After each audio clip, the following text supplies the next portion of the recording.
जब पहली नौकरी लगती है या जब पहली बार बिजनेस से पैसा आना शुरू होता है तो उस पहली कमाई की खुशी बिल्कुल अलग होती है ना? लेकिन उसी खुशी के साथ एक नया शब्द जिंदगी में एंट्री लेता है, टैक्स और आईटीआर। अक्सर पहली बार कमाने वालों के लिए ये शब्द थोड़े डरावने या बहुत ही कॉम्प्लेक्स लग सकते हैं।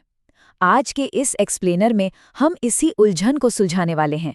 हम उन स्रोतों और डेटा को डिकोड करेंगे जो बताते हैं कि ये पूरी व्यवस्था काम कैसे करती है।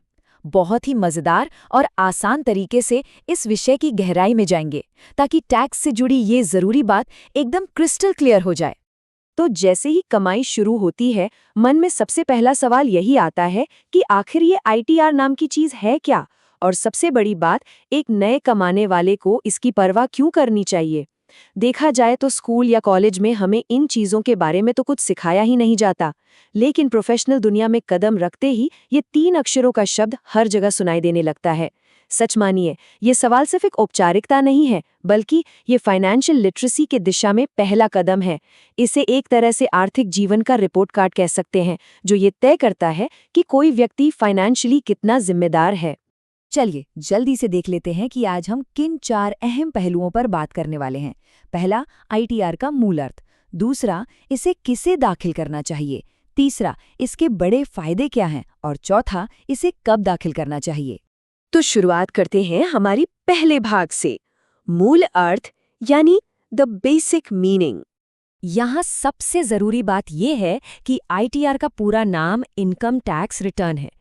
कई बार लोग इसे कोई सज़ा या भारी भरकम जुर्माना समझ लेते हैं, लेकिन ऐसा बिल्कुल नहीं है। ये बस एक सिंपल सी प्रक्रिया है। ये अपनी साल भर की कमाई और उस पर बनने वाले टैक्स की जानकारी सरकार को देने का एक बहुत ही सीधा जरिया है। भारत में ये पूरा प्रोसेस आयकर विभाग यानी इनकम टैक्स डिपार्टमेंट के जरिए पूरा किया जाता है। अगर बिल्कुल सीधे शब्दों में कहें तो ये सरकार के साथ एक बेहद ईमानदार बातचीत है, जहां एक नागरिक आधिकारिक रूप से ये बताता है कि मैंने इस साल इतना पैसा कमाया है। सिंपल है ना?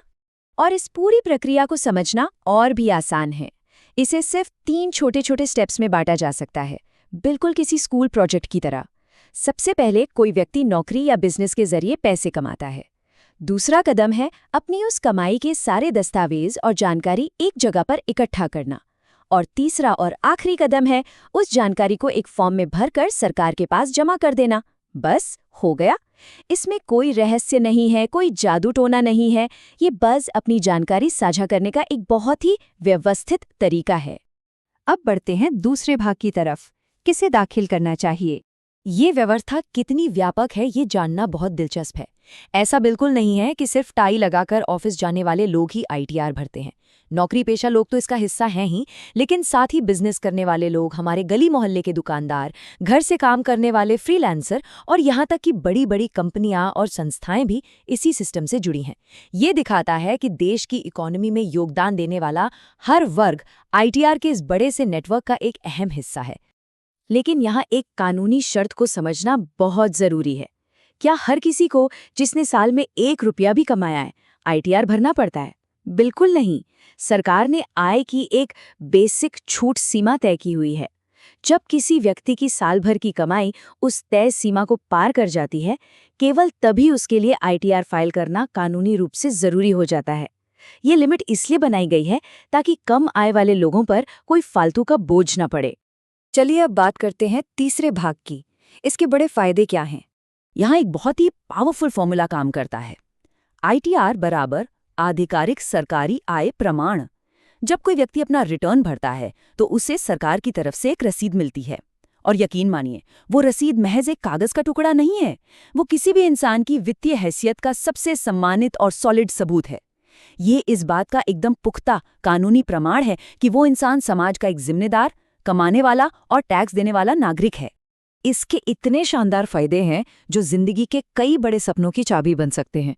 उदाहरण के लिए, जब कोई अपना पहला सपनों का घर या पहली कार खरीदने के लिए बैंक से लोन लेने जाता है, तो बैंक सबसे पहले क्या मांगता है? आईटीआर, ताकि वो लोन चुकाने की क्षमता देख सके। इसके अलावा अगर कभी किसी की कमाई से गलती से ज्यादा टैक्स कट गया हो, तो आईटीआर भरने पर ही सरकार वो एक्स्ट्रा पैसा रिफंड करती है। और तो और अगर कोई दुनिया घूमना चाहता है तो विदेश यात्रा के वीज़ा अप्लाई करते समय कई देश ये देखना चाहते हैं कि वो व्यक्ति आर्थिक रूप से कितना स्टेबल है, और वहाँ भी आईटीआर ही सबसे बड़ा मददगार साबित होता है। अब आते हैं हमारे चौथे और आखिरी भाग पर, इसे कब दाखिल करें। इसकी पूरी सालाना टाइमलाइन कुछ इस तरह से चलती है। सबसे पहले वित्तीय वर्ष यानी फाइनेंशियल ईयर के खत्म होने का इंतजार किया जाता है, जो भारत में हमेशा 31 मार्च को समाप्त होता है। उसके बाद पूरे साल भर की कमाई का अच्छे से हिसाब किताब लगाया जाता है और अंत में सरकार एक डेडलाइन फिक्स करती है। आमतौर पर हर साल जुलाई का महीना आईटीआर फाइल करने की आखिरी तारीख लेकर आता है। ये क्रोनोलॉजी याद रखना किसी भी नए कमाने वाले के लिए बहुत ही क्रूशल है, ताकि लास्ट मिनट की भागदौड़ और फालतू की जुर्माने से बचा जा सके। जैसे ही हम इस एक्सप्लेनर के अंत पर पहुंचते हैं, एक बहुत ही दिलचस्प सवाल सामने आता है। एक बार जब कोई अपनी पहली कमाई पर आईटीआर भरकर ऑफिशियल रूप से एक टैक्स पेयर बन जाता है, तो यह सिर्फ एक कागजी काम का अंत नहीं है, बल्कि यह एक मजबूत फाइनेंशियल फ्यूचर की शानदार शुरुआत है।